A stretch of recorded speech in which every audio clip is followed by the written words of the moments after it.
So I have many ideas floating around in my head for sweaters I want to make, but I don't need 20 sweaters. So I thought I'd share some of my ideas with all of you and maybe we could make them together. So this is crochet. I was more thinking about this as colour inspiration and the layout of the blocks rather than the lacy look of the granny squares.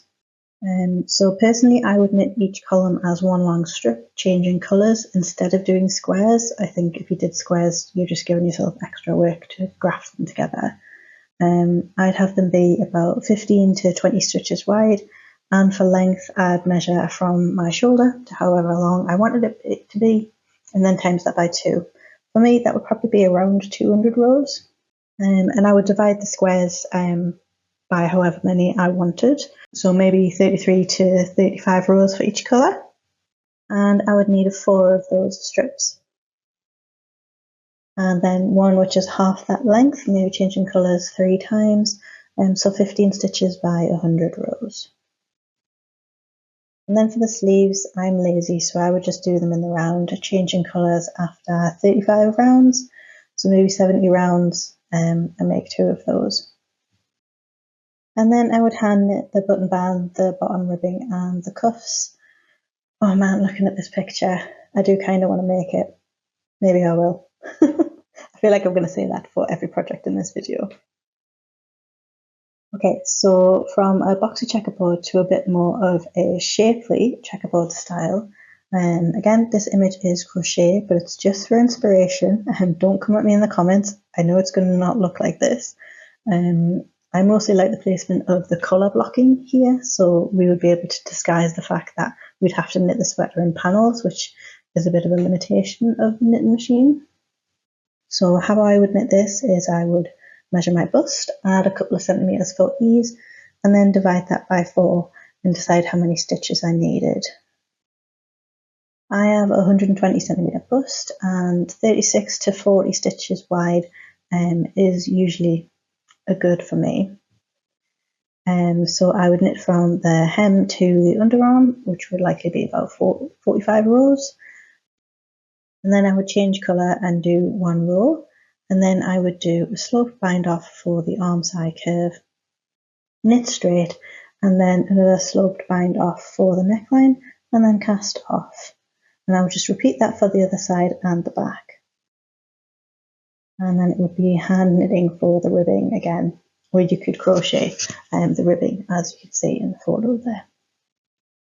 So while I love this concept, I'm not sure this is something that would fit my style, but if the knitting panels thing really does bother you, this is a good solution for that. Okay, so anyone who watches my channel will know my love for my drop stitch t-shirt.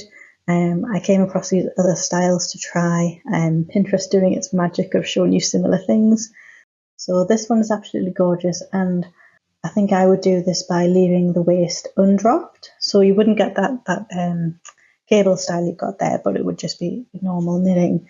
And I would leave the waist undropped so the top flares out, in a sort of similar way to the goddess dress from the Stitchery, if anybody watches Charlie's channel. However, I know this type of top would not suit my inverted triangle shape. It would probably look gloriously stunning on most other body shapes, but this just would not look good on my triangle shape because it would just emphasize it a bit more. But those with a smaller frame as well could get away with doing this with just 2 panels, and it would be a really good, easy project. This one, however, I do like.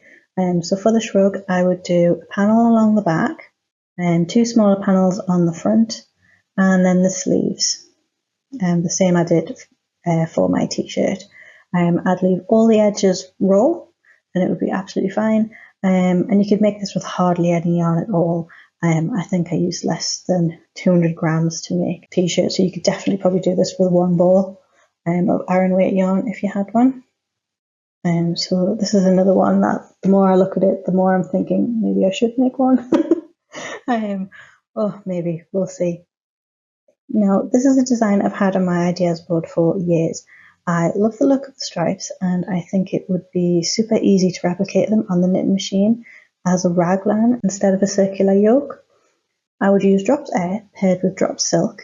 I know they work beautifully together in the machine.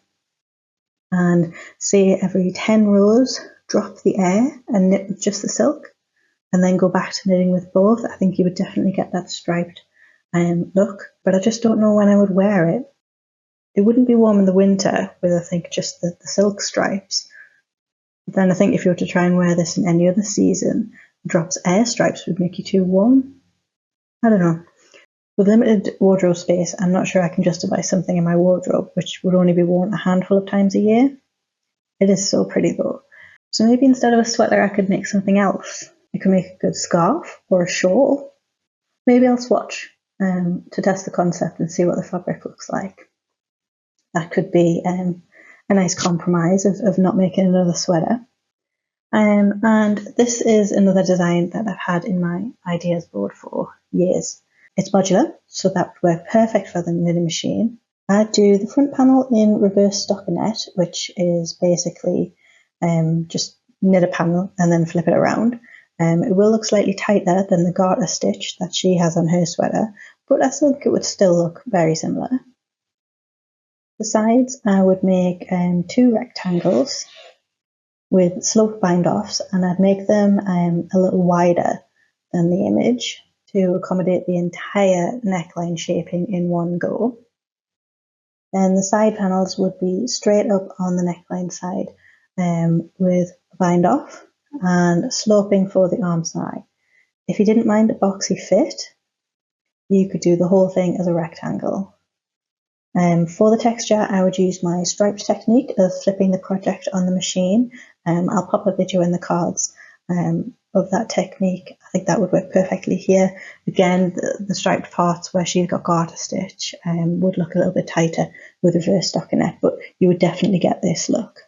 Again, this is a project I really want to make, but I have projects on my list that I like more. But if I get enough requests, I think this is possibly one I would maybe consider doing. So if you'd like to see this one, let me know. So those are my sweater projects. Which was your favourite? Do you think you'll give any of them a go?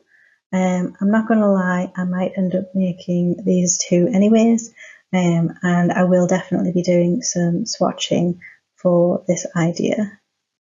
So if any of that sounds interesting to you, hit subscribe, give this video a like, and I'll see you soon. Bye.